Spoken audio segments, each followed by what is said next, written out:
volts power supply, 2 capacitor, one is 10 UF and the other one is 0.01 UF. Yeah, that's, and we have 2 LED.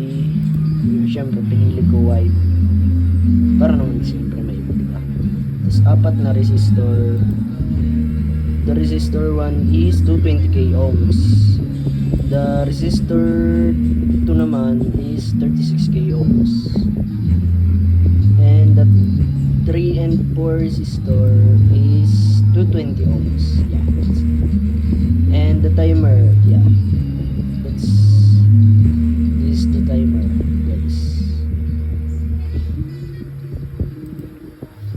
And try natin siya paganahin, guys.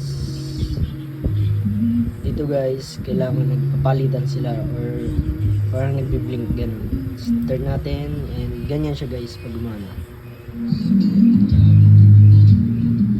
So guys, 6 volts and 11.7